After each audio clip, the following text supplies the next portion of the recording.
मेरे प्यारे देशवासियों, नमस्कार।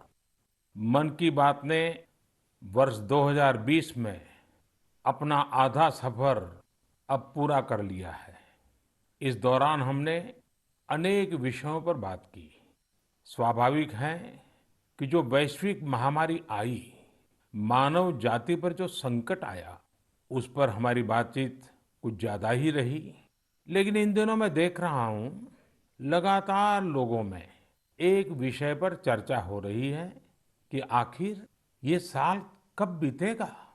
कोई किसी को फोन भी कर रहा है तो बातचीत इसी विषय से शुरू हो रही है। ये साल जल्दी क्यों नहीं बीत रहा। कोई लिख रहा है, दोस्तों से बात कर रहा है, कह रहा है कि ये साल अच्छा नहीं है। कोई कह रहा है 2020 शुभ नहीं है। बस लोग यही चाहते हैं कि किसी भी तरह से ये साल जल्द से जल्द बीत जाए। साथियों, कभी कभी मैं सोचता हूँ कि ऐसा क्यों हो रहा है। हो सकता है ऐसी बातचीत के कुछ कारण भी हो। 6-7 महीना पहले ये हम कहाँ जानते थे कि कोरोना जैसा संकट आएगा और इसके खिलाफ ये लड़ाई इतनी लंबी चलेगी। ये संकट तो बना ही हुआ है, ऊपर से देश में नीत नई चुनौतियां सामने आती जा रही हैं। अभी कुछ दिन पहले देश के पूर्वी छोर पर साइक्लोन अम्फान आया, तो पश्चिमी छोर पर साइक्लोन निसर्ग आया। कितने ही राज्यों में हमारे किसान भाई बहन टिड्डी दल के हमले से परेशान है। और कुछ नहीं तो देश के कई हिस्सों में छोटे छोटे भूकंप रुकने का ही नाम नहीं ले रहे हैं। और इन सब के बीच हमारे कुछ पड़ोसियों द्वारा जो हो रहा है, देश उन चुनौतियों से भी निपट रहा है। वाकई एक साथ इतनी आपदाएं, इस स्तर की आपदाएं बहुत कम ही देखने सुनने को मिलती है। हालात तो ये हो गई हैं कि कोई छोटी छोटी घटना भी हो रही है तो लोग उन्हें भी इन चुनौतियों के साथ जोड़ करके देख रहे हैं। साथियों, मुश्किलें आती है, संकट आते हैं, लेकिन सवाल यही है कि क्या इन आपदाओं की वजह से हमें साल 2020 को खराब मान लेना चाहिए। क्या पहले के 6 महीने जैसे बीते, उसकी वजह से ये मान लेना कि पूरी साल ही ऐसा है, क्या ये सोचना सही है? जी नहीं, मेरे प्यारे देशवासियों, बिल्कुल नहीं। एक साल में एक चुनौती आए या 50 चुनौतियां आए, नंबर कम ज्यादा होने से वो साल खराब नहीं हो जाता। भारत का इतिहास ही आपदाओं और चुनौतियों पर जीत हासिल कर और ज्यादा निखर कर निकलने का रहा है। सैकड़ों वर्षों तक अलग अलग आक्रांताओं ने भारत पर हमला किया, उसे संकटों में डाला। लोगों को लगता था कि भारत की संरचना ही नष्ट हो जाएगी, भारत की संस्कृति ही समाप्त हो जाएगी। लेकिन इन संकटों से भारत और भी भव्य होकर सामने आया। साथियों, हमारे यहाँ कहा जाता है, सृजन शाश्वत है, सृजन निरंतर है। मुझे एक गीत की कुछ पंक्तियां याद आ रही हैं। यह कल कल छल छल बहती, क्या कहती गंगा धारा। यह कल कल छल छल बहती, क्या कहती गंगा धारा। युग युग से बहता आता, यह पुण्य प्रवाह हमारा। उसी गीत में आगे आता है, क्या उसको रोक सकेंगे, मिटने वाले मिट जाएं। कंकड़ पत्थर की हस्ती, कंकड़ पत्थर की हस्ती, क्या बाधा बनकर आए। भारत में भी जहां एक तरफ बड़े बड़े संकट आते गए, वहीं सभी बाधाओं को दूर करते हुए अनेकों अनेक सृजन भी हुए। नए साहित्य रचे गए, नए अनुसंधान हुए, नए सिद्धांत गढ़े गए।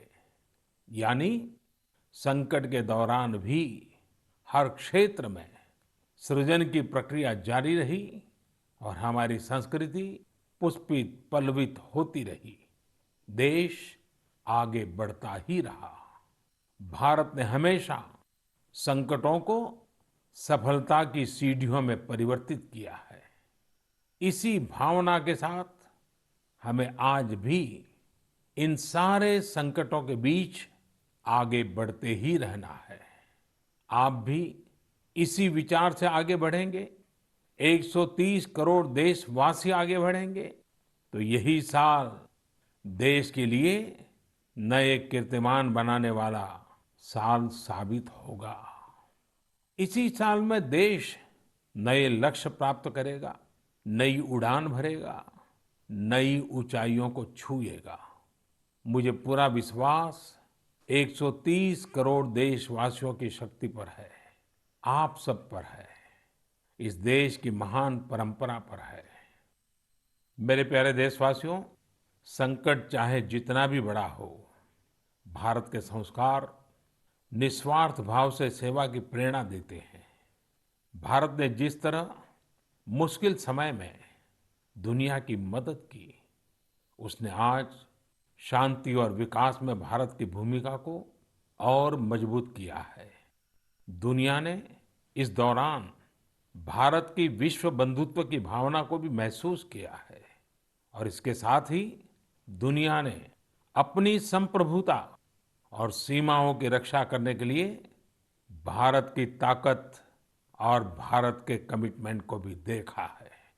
लद्दाख में भारत की भूमि पर आंख उठाकर देखने वालों को करारा जवाब मिला है। भारत मित्रता निभाना जानता है तो आंख में आंख डालकर देखना और उचित जवाब देना भी जानता है। हमारे वीर सैनिकों ने दिखा दिया है कि वो कभी भी मां भारती के गौरव पर आंच नहीं आने देंगे। साथियों, लद्दाख में हमारे जो वीर जवान शहीद हुए हैं, उनके शौर्य को पूरा देश नमन कर रहा है, श्रद्धांजलि दे रहा है। पूरा देश उनका कृतज्ञ है, उनके सामने नतमस्तक है। इन साथियों के परिवारों की तरह ही हर भारतीय इन्हें खोने का दर्द भी अनुभव कर रहा है। अपने वीर सपूतों के बलिदान पर उनके परिजनों में गर्व की जो भावना है, देश के लिए जो जज्बा है, यही तो देश की ताकत है। आपने देखा होगा, जिनके बेटे शहीद हुए, वो माता पिता अपने दूसरे बेटों को भी, घर के दूसरे बच्चों को भी सेना में भेजने की बात कर रहे हैं। बिहार के रहने वाले शहीद कुंदन कुमार के पिताजी के शब्द तो कानों में गूंज रहे हैं। वो कह रहे थे, अपने पोतों को भी देश की रक्षा के लिए सेना में भेजूंगा। यही हौसला हर शहीद के परिवार का है। वास्तव में इन परिजनों का त्याग पूजनीय है। भारत माता की रक्षा के जिस संकल्प से हमारे जवानों ने बलिदान दिया है, उसी संकल्प को हमें भी जीवन का ध्येय बनाना है, हर देशवासी को बनाना है।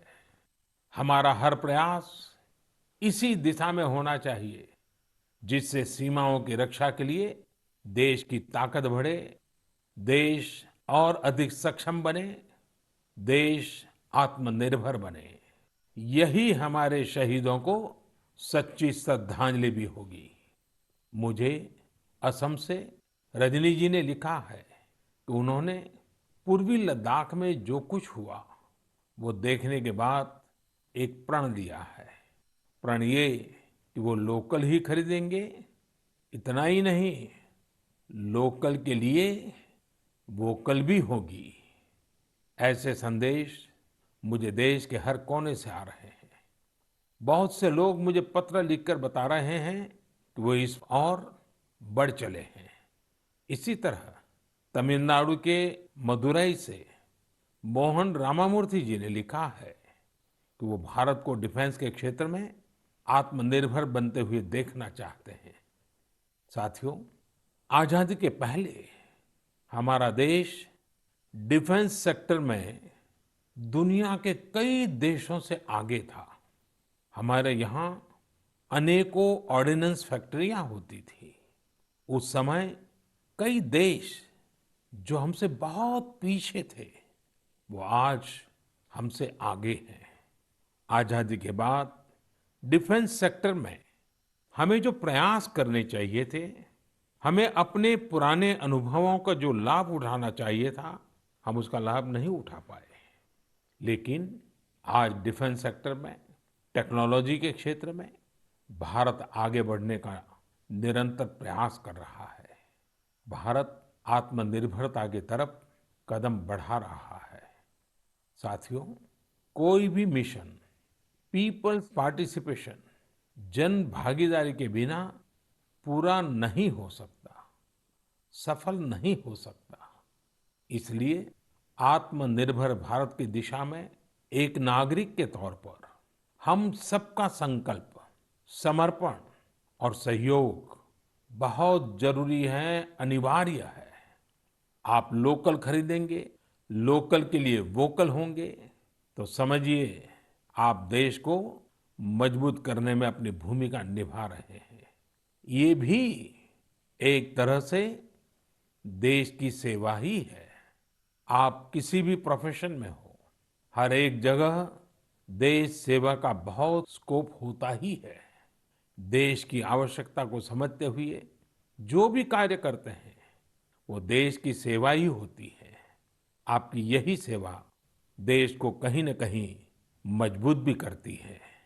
और हमें ये भी याद रखना है, हमारा देश जितना मजबूत होगा, दुनिया में शांति की संभावनाएं भी उतनी ही मजबूत होगी।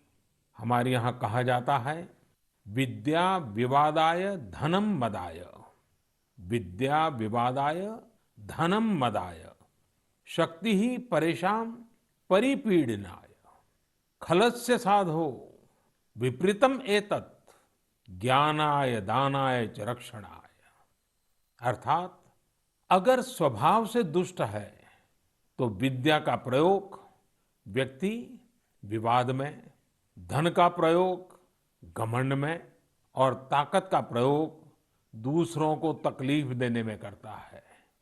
लेकिन सज्जन की विद्या ज्ञान के लिए, धन मदद के लिए और ताकत रक्षा करने के लिए इस्तेमाल होती है। भारत ने अपनी ताकत हमेशा इसी भावना के साथ इस्तेमाल की है। भारत का संकल्प है भारत के स्वाभिमान और संप्रभुता की रक्षा। भारत का लक्ष्य है आत्मनिर्भर भारत। भारत की परंपरा है भरोसा, मित्रता। भारत का भाव है बंधुता। हम इन्हीं आदर्शों के साथ आगे बढ़ते रहेंगे। मेरे प्यारे देशवासियों, कोरोना के संकट काल में देश लॉकडाउन से बाहर निकल आया है। अब हम अनलॉक के दौर में हैं। अनलॉक के इस समय में दो बातों पर बहुत फोकस करना है, कोरोना को हराना और अर्थव्यवस्था को मजबूत बनाना, उसे ताकत देना। साथियों, लॉकडाउन से ज्यादा सतर्कता हमें अनलॉक के दौरान बरतनी है। आपकी सतर्कता ही आपको कोरोना से बचाएगी।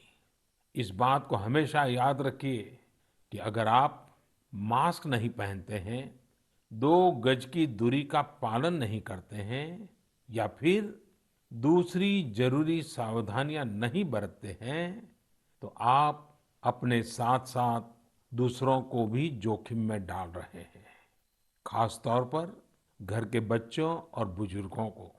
इसीलिए सभी देशवासियों से मेरा निवेदन है, और ये निवेदन मैं बार बार करता हूं, और मेरा निवेदन है कि आप लापरवाही मत बरतिए। अपना भी ख्याल रखिए और दूसरों का भी। साथियों, अनलॉक के दौर में बहुत सी ऐसी चीजें भी अनलॉक हो रही हैं जिनमें भारत दशकों से बंधा हुआ था। वर्षों से हमारा माइनिंग सेक्टर लॉकडाउन में था। कॉमर्शियल ऑक्शन को मंजूरी देने के एक निर्णय ने स्थिति को पूरी तरह से बदल दिया है। कुछ ही दिन पहले स्पेस सेक्टर में ऐतिहासिक सुधार किए गए। उन सुधारों के जरिए वर्षों से लॉकडाउन में जकड़े इस सेक्टर को आजादी मिली। इससे आत्मनिर्भर भारत के अभियान को न केवल गति मिलेगी, बल्कि देश टेक्नोलॉजी में भी एडवांस बनेगा। अपने कृषि क्षेत्र को देखें तो इस सेक्टर में भी बहुत सारी चीजें दशकों से लॉकडाउन में फंसी थी। इस सेक्टर को भी अब अनलॉक कर दिया गया है। इससे जहां एक तरफ किसानों को अपनी फसल कहीं पर भी किसी को भी बेचने की आजादी मिली है, वहीं दूसरी तरफ उन्हें अधिक ऋण मिलना भी सुनिश्चित हुआ है। ऐसे अनेक क्षेत्र हैं जहां हमारा देश इन सब संकटों के बीच ऐतिहासिक निर्णय लेकर विकास के नए रास्ते खोल रहा है। मेरे प्यारे देशवासियों, हर महीने हम ऐसी खबरें पढ़ते और देखते हैं जो हमें भावुक कर देती है। यह हमें इस बात का स्मरण कराती है कि कैसे हर भारतीय एक दूसरे की मदद के लिए तत्पर है। वह जो कुछ भी कर सकता है उसे करने में जुटा है। अरुणाचल प्रदेश की एक ऐसी ही प्रेरक कहानी मुझे मीडिया में पढ़ने को मिली। यहाँ सियांग जिले के मिरेम गांव ने वो अनोखा कार्य कर दिखाया जो समूचे भारत के लिए एक मिसाल बन गया है। इस गांव के कई लोग बाहर रहकर नौकरी करते हैं। गांव वालों ने देखा कि कोरोना महामारी के समय ये सभी अपने गांव की ओर लौट रहे हैं। ऐसे में गांव वालों ने पहले से ही गांव के बाहर क्वारंटीन का इंतजाम करने का फैसला किया। उन्होंने आपस में मिलकर गांव से कुछ ही दूरी पर 14 अस्थायी झोपड़ियां बना दी और ये तय किया कि जब गांव वाले लौटकर आएंगे तो उन्हें इन्हीं झोपड़ियों में कुछ दिन क्वारंटीन में रखा जाएगा। उन झोपड़ियों में शौचालय, बिजली, पानी समेत दैनिक जरूरत की हर तरह की सुविधा उपलब्ध कराई गई। जाहिर है, मिरेम गांव के लोगों के इस सामूहिक प्रयास और जागरूकता ने सबका ध्यान अपनी ओर आकर्षित कर लिया। साथियों, हमारे यहाँ कहा जाता है, स्वभावम न जहाति एव साधुः आपद्गतोऽपि सन् कर्पूरः पावक स्पृष्टः सौरभम लभतेतराम। अर्थात जैसे कपूर आग में तपने पर भी अपनी सुगंध नहीं छोड़ता, वैसे ही अच्छे लोग आपदा में भी अपने गुण, अपना स्वभाव नहीं छोड़ते। आज हमारे देश की जो श्रम शक्ति है, जो श्रमिक साथी हैं, वो भी इसका जीता जागता उदाहरण है। आप देखिए, इन दिनों हमारे प्रवासी श्रमिकों की ऐसी कितनी ही कहानियां आ रही हैं जो पूरे देश को प्रेरणा दे रही है। यूपी के बाराबंकी में गांव लौटकर आए मजदूरों ने कल्याणी नदी का प्राकृतिक स्वरूप लौटाने के लिए काम शुरू कर दिया। नदी का उद्धार होता देख आसपास के किसान, आसपास के लोग भी उत्साहित हैं। गांव में आने के बाद क्वारंटीन सेंटर में रहते हुए, आइसोलेशन सेंटर में रहते हुए हमारे श्रमिक साथियों ने जिस तरह अपने कौशल्य का इस्तेमाल करते हुए अपने आसपास की स्थितियों को बदला है, वो अद्भुत है। लेकिन साथियों, ऐसे कितने ही किस्से, कहानियां देश के लाखों गांवों के हैं जो हम तक नहीं पहुंच पाए हैं। जैसा हमारे देश का स्वभाव है, मुझे विश्वास है साथियों कि आपके गांव में भी, आपके आसपास भी ऐसी अनेक घटनाएं घटी होगी। अगर आपके ध्यान में ऐसी बात आई है तो आप ऐसी प्रेरक घटना को मुझे जरूर लिखिए। संकट के इस समय में ये सकारात्मक घटनाएं, ये कहानियां औरों को भी प्रेरणा देगी। मेरे प्यारे देशवासियों, कोरोना वायरस ने निश्चित रूप से हमारे जीवन जीने के तरीकों में बदलाव ला दिया है। मैं लंदन से प्रकाशित फाइनेंशियल टाइम्स में एक बहुत ही दिलचस्प लेख पढ़ रहा था। इसमें लिखा था कि कोरोना काल के दौरान अदरक, हल्दी समेत दूसरे मसालों की मांग एशिया के अलावा अमेरिका तक में भी बढ़ गई है। पूरी दुनिया का ध्यान इस समय अपनी इम्यूनिटी बढ़ाने पर है और इम्यूनिटी बढ़ाने वाली इन चीजों का संबंध हमारे देश से है।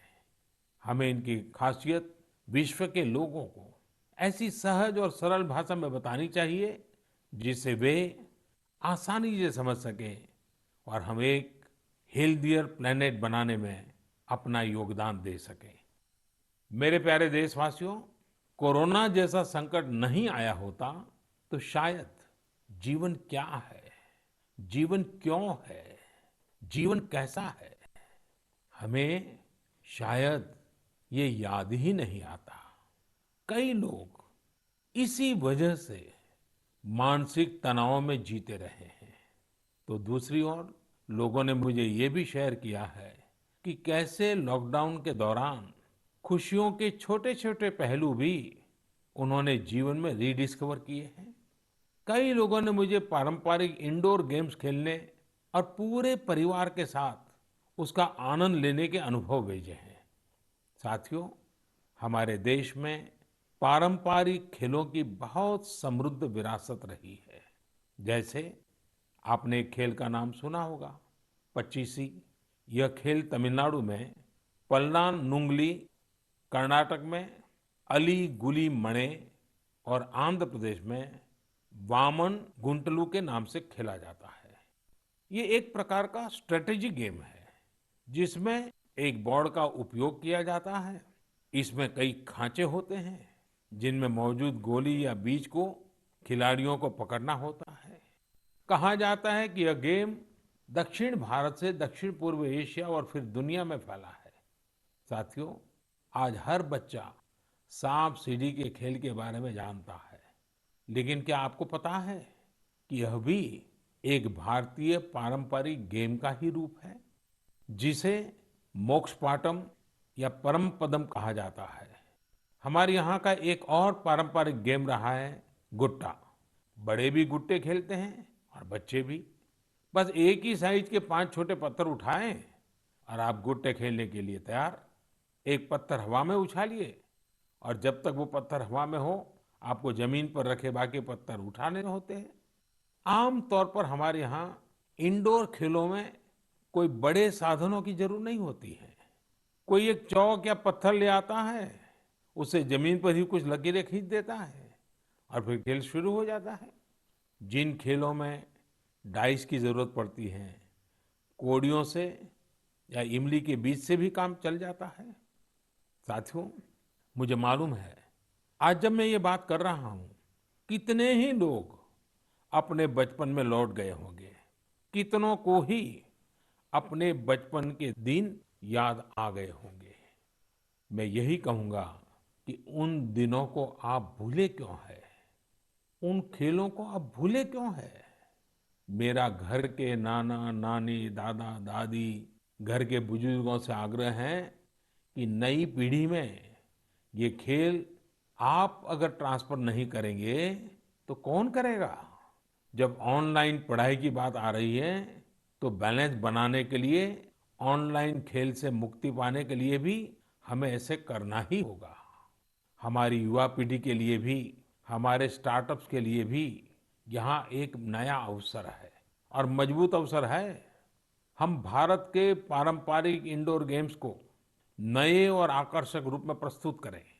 उनसे जुड़ी चीजों को जुटाने वाले, सप्लाई करने वाले स्टार्टअप्स बहुत पॉपुलर हो जाएंगे। और हमें ये भी याद रखना है, हमारे भारतीय खेल भी तो लोकल है और हम लोकल के लिए वोकल होने का प्रण पहले ही ले चुके हैं। और मेरे बाल सखा मित्रों, हर घर के बच्चों से, मेरे नन्हे साथियों से भी आज मैं एक विशेष आग्रह करता हूँ। बच्चे, आप मेरा आग्रह मानेंगे ना? देखिए, मेरा आग्रह है कि मैं जो कहता हूँ आप जरूर करिए।